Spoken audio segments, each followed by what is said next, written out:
Would you do that to someone? Would you pass them by or would you nudge them? I'd probably take their purse and phone. This effer isn't going to wake up and notice anything. I'll probably take their luggage. I Right. don't know. Take No, take no, I wouldn't. take their coat, their shoes. They'd end up naked. It's like you're rolling a drunk. Why, hello there, freak. So glad you could join us. Time to listen in on another seriously silly conversation with Gretchen and the Lukes. Hello, Lukes. Hello, Gretchen. So I was just looking around at some jobs that exist. Oh, nice. And I found one that it feels like it might have been made for me. It is a job that I didn't know existed, but it's a professional sleeper. What? Yes, a professional sleeper. Good luck getting that job. That's one of those great job if you can get it. Yeah, and at least in Finland, you can. There's a hotel in Finland hired a member of staff to be the professional sleeper to test out the comfort of their beds and all the other comforts of the room, the lighting, the blinds, to literally go and sleep in the beds and give your feedback.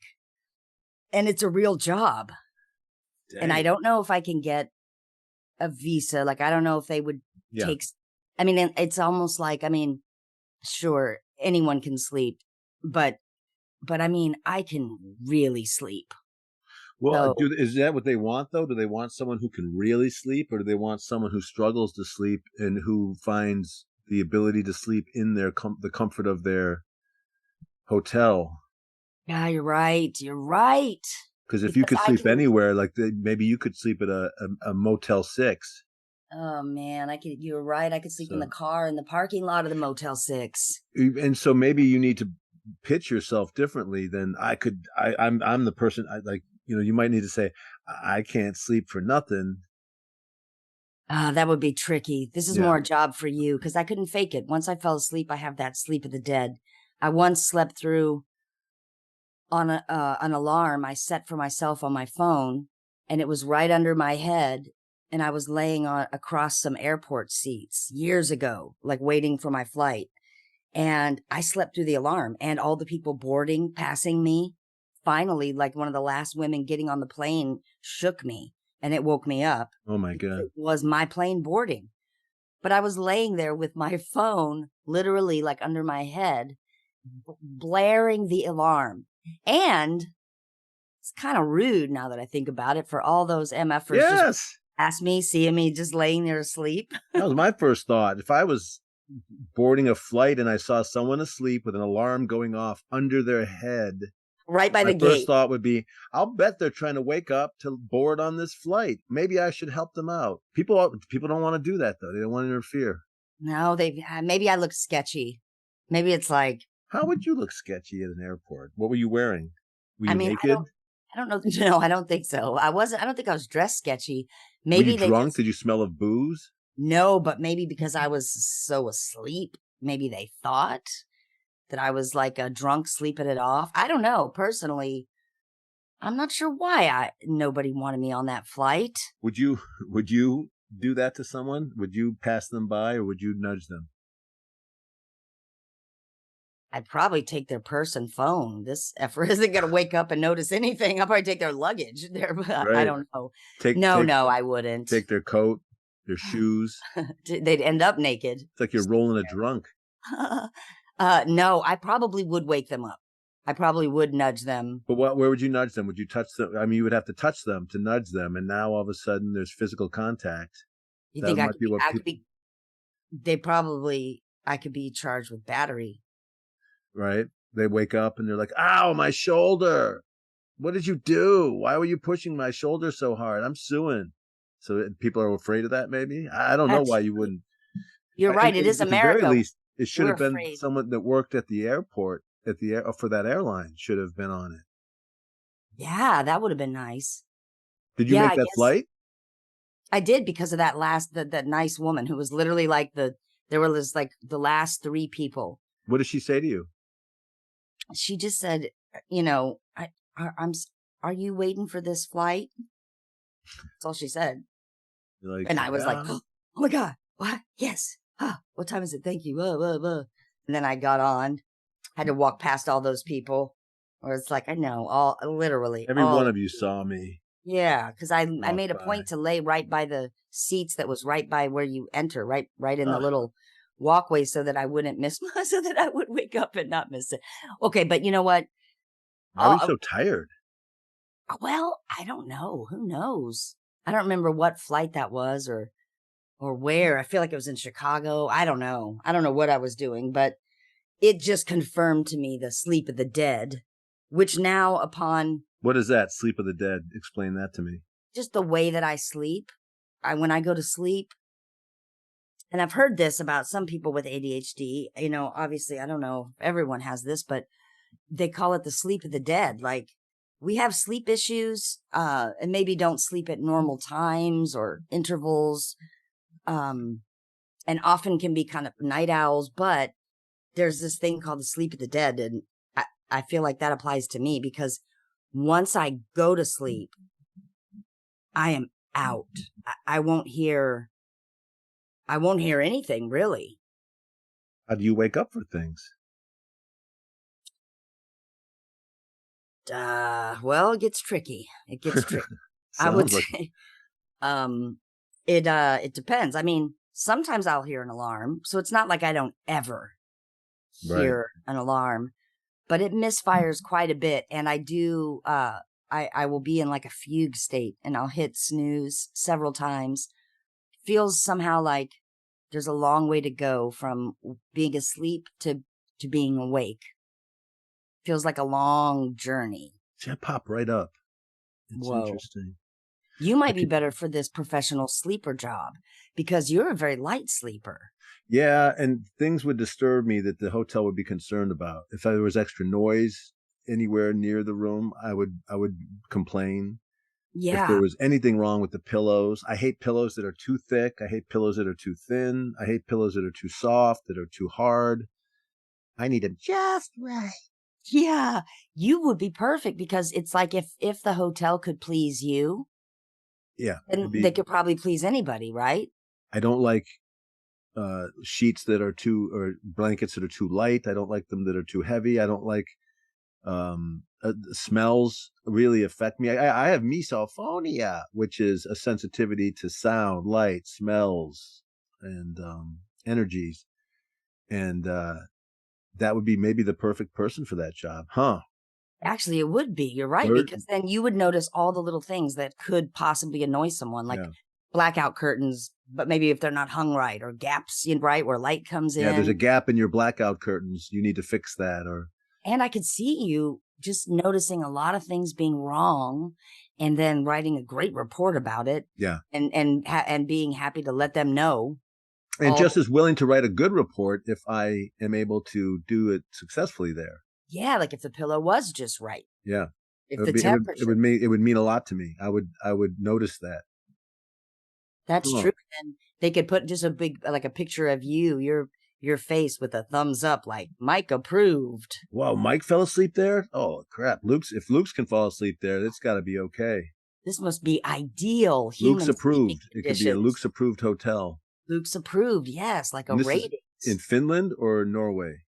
So this particular hotel that I was reading about is in Finland. Finland. I don't know if everyone's doing it around the world, but actually I will no longer look into that now that I realize that that's not for me. So I go to choice 2. Now this one, it does take 3 years of training, which that surprised me. Actually, tell me if this surprises you. Now, this is a different opportunity, perhaps, for work? A different opportunity. Now, gotcha. I thought this one wouldn't take much training. The title, it's a chicken sexer. Have you ever heard of this? I've heard of people who fuck chickens, but I don't think this is the same job. One's a crime, one's a career. If you're a chicken effer, and guess which one that is which? And if you're a chicken sexer, your job is to identify the gender of chickens. What, like, how hard is that? Isn't a rooster the male and the chicken is the female? Or do you have to do it at an early age before there's any signs? Well, Oh man. Were you lifting up their feathers and checking out their junk? Like, what's the? Oh, look, I just clicked to get the definition so I could read to you the job description of a chicken sexer, gender, and why it takes 3 years of training. Like, that seems crazy to me. Don't tell me you fell asleep. I'm asleep right now. Oh no, I'm trying to wake you up and I can't. No, What did you do? Click the X? No, I must have clicked something else because now it's gone to rental boyfriend, which I'm not. That's not. Can you hit job. Backwards screen? Like, well, hang on. Let's see what's up with this rental boyfriend. This is a job too. Ooh, a rental boyfriend. In Tokyo, if you have money, finding a boyfriend is as easy as it gets. I don't really know what all the boyfriend will do, but it sure sounds fun. It says, I'll be, so you can hire well, that's nothing. That's not nearly as exciting as a chicken sexer. Hold on. Let's get back to this. Chicken sexer. Is that something you can type in and just? I think it just might be interesting to say it. 3 years. Google. Okay, here we go. The technique. Oh, man. My guess is that. There we go. Legal bank robber. Wow, now that's interesting. Geez, like what job board are you looking at that has? Oh, I guess really sleep tester, the deal a chicken is sexer, and that a chicken boyfriend. Sexer is expected to check 700 chicks an hour and maintain 98% accuracy. Jesus. So I guess when they're very, very first born, maybe you can't tell who's going to be a rooster, who's going to be a chicken. Because I was thinking, can't you just look for the rooster? You looking for the crazy no pun, but the tiny cock. Cadoodle do. You wouldn't see that because it would be retracted. Well, then how could you tell? Like even with a rooster walking around, his bits aren't hanging out. You hold up a shopping bag. They're tucked up on the inside. And if the chicken goes for it, you're like, oh, you're definitely a female. And if the chicken's like, oh God, no, rooster. Do 700 chicks in an hour? Yeah, I guess that makes sense. That's not possible. 3 pounds per 100 chicks. Full-time sexers have to examine the genitals of up to 1.5 million chicks every year. Jeez. Whoa. So you must be. It must. I don't know that I could do that actually. I Love Lucy with the chocolates coming down the line. It must just. Now a fake mourner.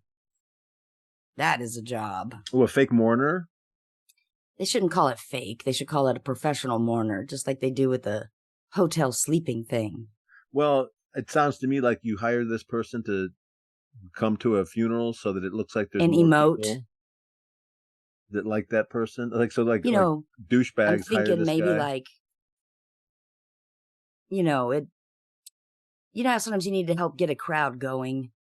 You have a couple plants out in the audience to either get them laughing or clapping or dancing or singing or mourning. When I did my comedy shows, that's why it was fun to have family and friends there, because they would give you a nice head start. Like in the same sense of mourning, they could laugh and clap, and they have people like that at TV tapings. People that start the applause and people that start the laughter, and you can't really have one of those teleprompters that say mourn on it and signal to the people at the funeral. Yeah. So that person, I wonder how would you start mourning? Would you just be like, oh boy, I'm feeling it. Oh man. Oh, Tim. Yeah, I guess so. Basically, yeah. Why? And you get a brief. Right. He's right. I miss Tim too. I didn't think about it till just now. Oh, I'm glad that guy's here.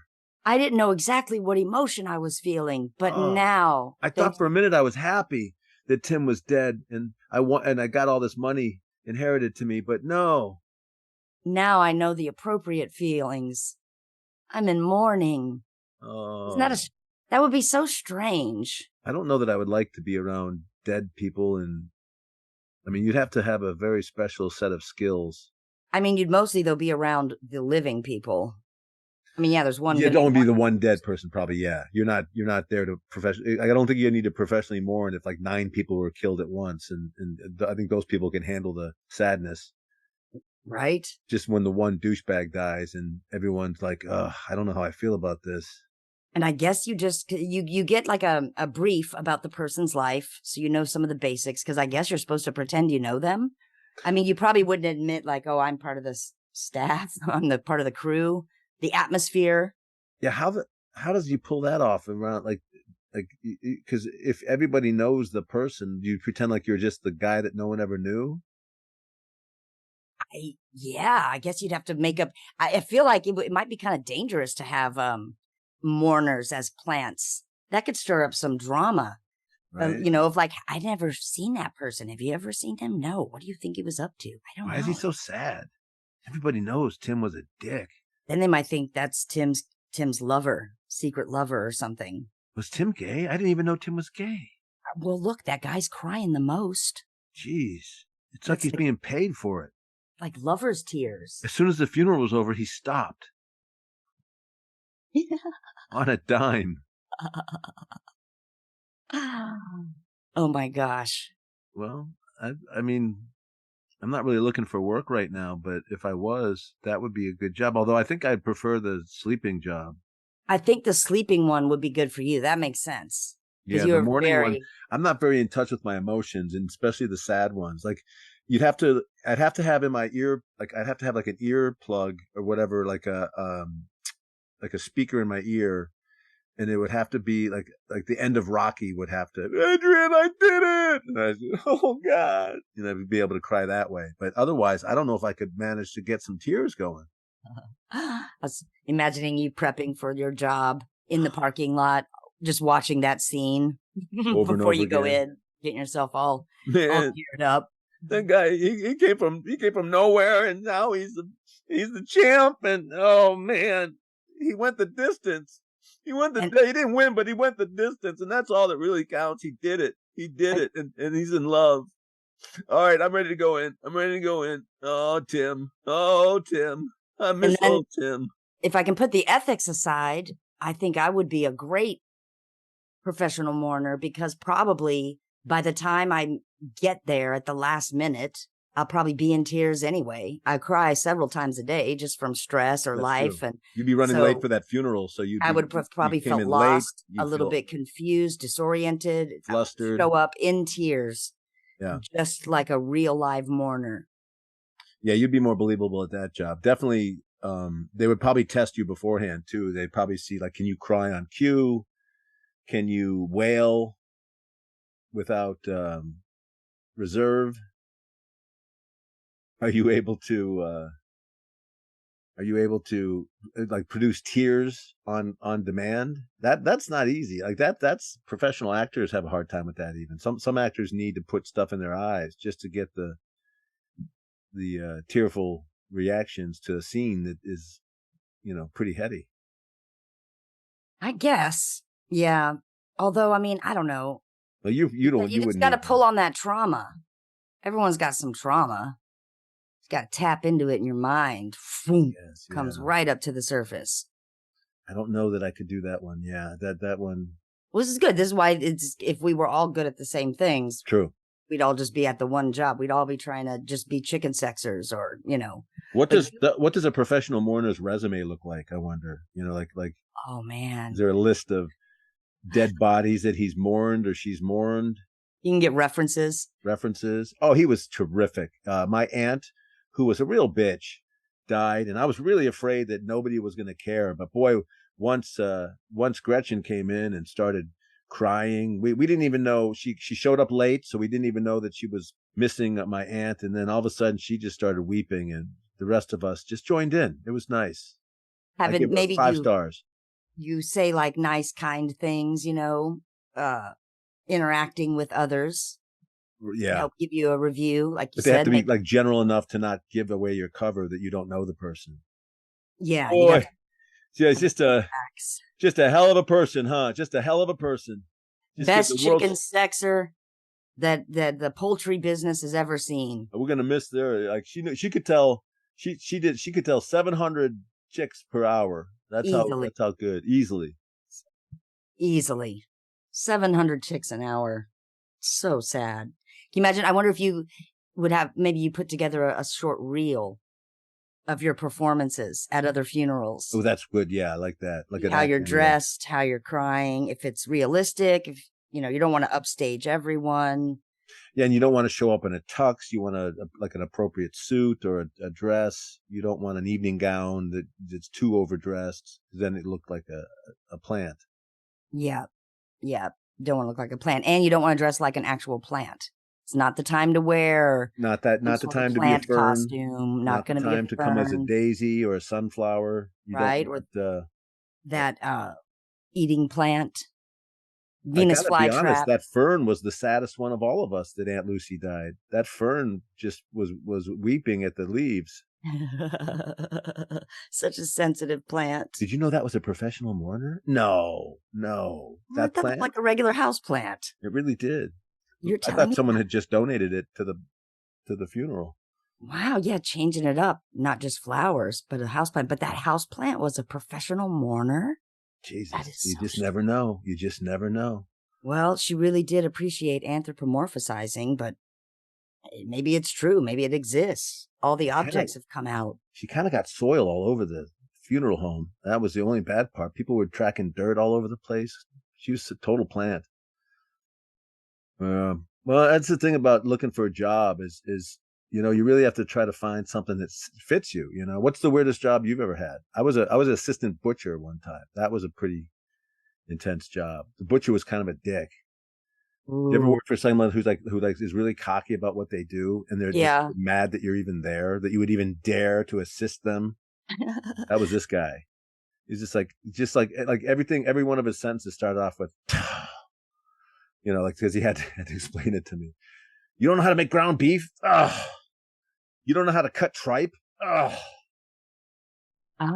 Which you don't know how to debone a chicken? Jesus. It's like, well, I'm in college and I'm studying information systems. No, I don't know any of this stuff. Oh, a college boy. Okay. And then that really gets them, because a lot of these guys are, blue collar workers that didn't go to school, and they're, just went straight to work. Why then does he have you working as the assistant? Apparently, if he wanted somebody. I mean, how did you get that job?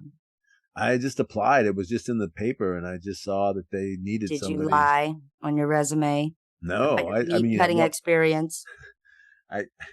I've worked around with lots of meat. They could have called me out in a second. What's this cut? What do you mean by cut? Okay, never mind. Is this beef or chicken? I don't know. It's red. Chicken? No, it's beef, you dumbass. That's a fish. Okay. That was a trick question, wasn't it? So you worked as the assistant to the butcher. Was it like assisting somebody in surgery? Where he's there above the creature, and you guys are both in your white aprons. Cleaver. Apron. Bone saw. Large tweezers. That job was tough because it was in the freezing cold. You obviously meat has to be kept cold in order to keep it fresh, and so it was at a grocery store. So when you go to the meat section of the grocery store, there's typically a butcher that works there during the regular hours, and so I was basically kind of a gopher. I mean, you could say I was a butcher's assistant, but I was basically a gopher, and then slowly I started doing bigger jobs. But I didn't know that hamburger, ground beef was made up of beef that was ground. I mean, even though it's in the name. Did you think there was a part on the cow where the muscles just kind of loose and crumbly? Yeah, that's the hamburger ass. The hamburger part of the meat. But you take and to make hamburger or ground beef, you have to put a certain amount of fat in. And as you know, because you've bought ground beef before, it's sometimes 10% fat, 15% fat, 20% fat, 25% fat, and I would be the guy in charge of that percentage. Whoa. So there's a mathematical fat to meat ratio that you're working with.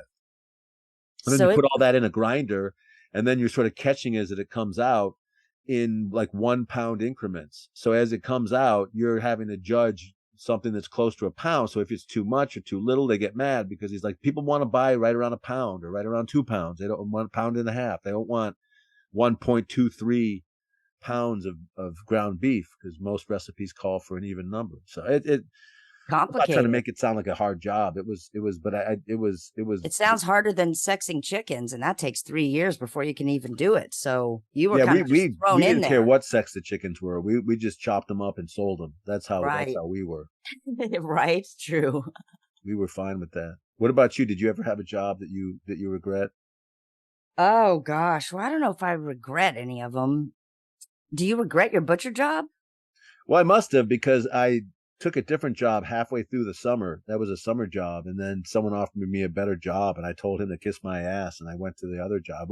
And you know, it was how bad the butcher job was because the other job was working on a roof, painting, and on the outside painting a company, the exterior of the company. It was a giant industrial building, and me and another guy were in charge of painting the whole thing Oh from top to wow. bottom. Yeah, we just it was that job ended up being worse, but it paid better. True. And less gross stuff to touch. But maybe you weren't grossed out by the meat stuff. I But I think I'd was. rather There deal was with paint it in was the this yeah, it was disgusting. Like in tripe. the Have you ever sun and smelled heat. tripe? Tripe smells like semen. Oh. Yeah, so like right away you're having to deal with tripe, and now I'm like a college kid, and I'm like I know that smell. Oh God. That's all oh. That smells like all my old socks. Now I'll be thinking about that anytime I go past the butcher section at the grocery Yep. store. Yep. Yep. Thank you for that. You're Thank you for welcome. that. Boy, I've had a lot of different jobs. Gosh, like I've had some jobs that I loved. You And told then a me about a bunch of job that random ones thrown in there. you would fall asleep under the desk. Oh, yeah, I did. I did. I did, just a la George Costanza. But I hadn't even seen that episode yet or was aware of that. It just was in my nature. I would, Oh, because that's that, true. you know George what? Costanza had the job where he fell asleep Yes. under the desk like you did.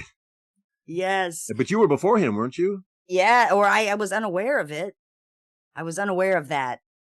Was delighted to discover that was my true loser instinct was was Costanza mode. level, was like written to be that sort of a person. That was my instinct because it was just so early and it was a desk job and those always go on for way too long, and I love how the job, like you don't even describe it specifically. It's just a desk job. yeah, Like right. that could be anything really that I knew I involves a just had a desk. Like desk. it was a job where I had to sit. There was so many desks in there. It was disgusting. I had to sex all the desks. What gender is this desk? 700 desks an hour. Yeah, no, oh yeah. So it was an agency, cinematography agency, but it was desk job and hours and like you can't be expected to. I don't know, to be thinking about that job and that company all of those hours in a row. It's not going to happen. It's impossible. So you have to have the things that you do to survive. And like sleep under the desk. me, it would be a nap. Yeah, I had the time planned, my desk in the right position, had it all down there nice. I was like blocked so you couldn't see under the desk. Little blanket, little tiny fan. Yeah, just like George Costanza. You had it all set Yes, up you under hook it there. up. It then becomes the thing you're looking forward to of like how many non-work things can I get done during the workday becomes the reason to go to work. You have to gamify it. But just to but not get fired. Like that's the edge you're running. Yes, at the end of the day, you don't want to get fired. But the thing is too, I could still do the job. Like I still got whatever reports I was supposed to do or whatever. How hard is this job if you can sleep under the desk and still get it done? Well, that's my point about desk jobs and the whole 8-hour span they expect you to hang out there. It's not needed. I mean, we don't do that as much anymore, thank goodness. One of the good things about quarantine would be, like finally now it's like, yeah, we don't need to literally sit here at these squares for 8 hours just thinking about the one thing, the company, whatever the company is. But that job I was trying not to lose. I've had plenty of other jobs where I just had to walk out. I remember walking out of a yogurt store that I worked at briefly. It was like, I don't know, I just had a moment where I looked at the line of like hot, sweaty people And I had dealt with my last, like, yogurt people. They have a lot of, like, it was a lot of sprinkles and combos involved, A lot of a lot of, needs. like, yeah, a lot of, it felt like very high maintenance in their requests, And I just remember standing there one day and seeing how long the line was and just feeling I was no way I was up for it. I couldn't be, I was not going to be wasn't in a good mood to deal with these people or any more freaking yogurt. And No, wait a minute. You're saying yogurt, but do you mean like frozen yogurt? Or oh do you yeah, just mean frozen yogurt, one of those things. Okay. Because it's different if you're just like a and yogurt shop, you're just putting spoonfuls of walked yogurt. out. I just said to the other person, sorry, man, this is not going to work. And I just walked out the door. No protocol at all. I've had a few jobs where I've just like walked out. I like Irish exit style. I'm like, I'm just going to back out of here like Homer Simpson. Nothing to see here. Let's forget this ever happened. Well, I had a job one time. This is right out of college at a corporation. And I would get lots of naps in the conference room because they made the mistake of putting a lock on the inside of the door. Oh. So I would lock the door and fall asleep. I had to have a whole bunch of just programming stuff that I was like pretending like I was looking at. And then I would lock the door, fall asleep. And if anyone knocked on the door, I was like, oh, I'm sorry. I didn't know that was locked. But, obviously I had like sleep marks on my face. My eyes would be red. And you were sitting at the table with your head down? Yep. Smart, pretty smart. That nobody could see in the conference room. Look at this. You were relying on your light sleeper skills. Yep. Because when someone knocked on the door, you heard it and woke up. I would like shake my head and rub my eyes and come to the door and just act like, oh my God, I am so sorry. I thought that was open. Those sleep marks, man. Those are such a tattletales. I know, right? You can, because they just take a minute to go away, and they're just so obvious. Big red creases on the face. Right. Yeah, you try to when you have to sneak a nap, you try to do it without creasing your face, and it's impossible. Yeah. A good napper is able to decrease their face quickly. Yeah, right. Have some ice packs handy. I had another job where I was working as an entertainer, and I was filling in for different people, different roles at the Universal theme park. So I had about 5 different roles that I played, and then I waited till someone called in sick, and then I would fill in. I was one of 10. They called us the fire department. So we would take naps just in the weirdest places, and then we had a buzzer on, like one of those beepers. Yeah, just like a firehouse, huh? Yeah, so if a beeper went off, that you wake up and you go, what do I need to do? I got to dress up like a Ghostbuster. All right, I'm on it. A character emergency. My character has a sleep marks on him. That's really funny. I don't remember the Bill Murray character in Ghostbusters having sleep marks across his face, but this guy does. Very accurate. That would be kind of a fun job to know you've got like this bank of characters that could be called on at any time. And you don't know which one when. That's exciting. It was exciting. And you had to know all those roles and all those, you had to like kind of jump in and be able to perform a different role that you hadn't played in a while. So it was a challenge, but it had its time for naps. Like a mega understudy. I like it. Well, anyway, it was a good conversation. Hey, thanks for having it. Yeah, let's have another. Okay.